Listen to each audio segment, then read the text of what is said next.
Bonjour à tous et bienvenue sur notre chaîne.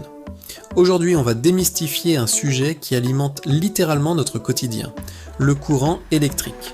Plus précisément, on va explorer la différence entre le courant alternatif, ou AC, et le courant continu, ou DC. Vous vous demandez peut-être quelle est la différence et pourquoi on utilise les deux. Eh bien, restez avec nous, car à la fin de cette vidéo, tout sera beaucoup plus clair. Pour commencer en douceur, imaginez le courant électrique comme de l'eau qui coule dans un tuyau. Cette analogie va nous aider à visualiser ce qui se passe.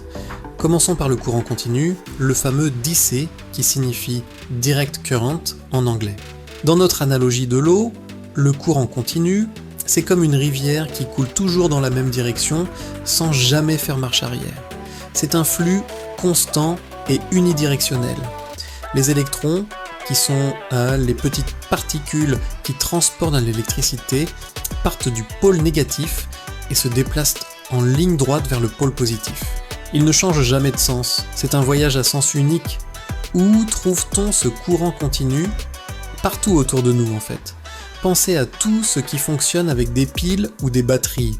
Votre smartphone, votre ordinateur portable, votre télécommande, les lampes de poche, les voitures électriques. Tous ces appareils utilisent du courant continu pour fonctionner. C'est la forme d'énergie stockée dans les batteries. C'est simple, stable et parfait pour les appareils électroniques, portables et sensibles. Maintenant, passons au courant alternatif, ou AC, pour Alternating Current. Et là, notre rivière devient beaucoup plus agitée. Imaginez que l'eau dans le tuyau ne coule plus dans un seul sens, mais qu'elle fait des allers-retours très rapides. C'est exactement ce que font les électrons dans un circuit à courant alternatif. Ils avancent, puis reculent, puis avancent à nouveau, changeant de direction des dizaines de fois par seconde. En Europe, par exemple, cette fréquence est de 50 Hz, ce qui signifie que les électrons changent de direction 100 fois par seconde, 50 fois dans un sens, 50 fois dans l'autre. C'est un mouvement de va-et-vient constant. Le courant alternatif, c'est celui qui sort de vos prises murales à la maison. C'est lui qui alimente votre réfrigérateur, votre télévision, votre machine à laver et la plupart de vos gros appareils électroménagers. Mais alors, pourquoi utiliser ce courant si compliqué au lieu du simple courant continu? La réponse tient en un mot: transport.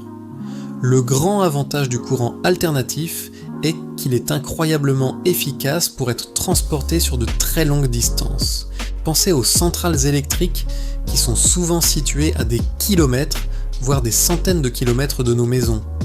Grâce à des transformateurs, on peut facilement augmenter la tension du courant alternatif pour le transport, ce qui réduit énormément les pertes d'énergie en chemin. Une fois arrivés près de nos villes et de nos maisons, d'autres transformateurs abaissent la tension à un niveau sûr pour nos appareils. Faire la même chose avec le courant continu est beaucoup plus complexe et coûteux. C'est cette facilité de transformation qui a fait du courant alternatif le standard mondial pour la distribution d'électricité. Alors, pour résumer, le courant continu, ou DC, c'est un flux d'électrons à sens unique, comme une rivière tranquille. On le trouve dans les batteries et il alimente nos appareils portables. Le courant alternatif, ou AC, c'est un flux d'électrons qui fait des allers-retours rapides, comme une marée. C'est le courant de nos prises murales, idéal pour le transport de l'électricité sur de longues distances.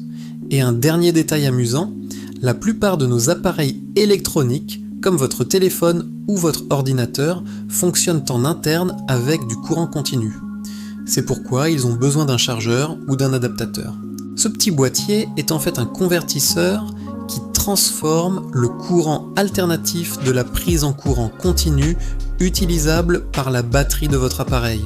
On utilise donc les deux mondes, AC pour le transport et DC pour l'utilisation dans nos gadgets préférés. Voilà, j'espère que cette explication vous a éclairé. La prochaine fois que vous brancherez votre téléphone, vous penserez à cette petite danse des électrons qui se passe dans les fils. Si vous avez trouvé cette vidéo utile, n'hésitez pas à laisser un pouce bleu, ça nous aide énormément.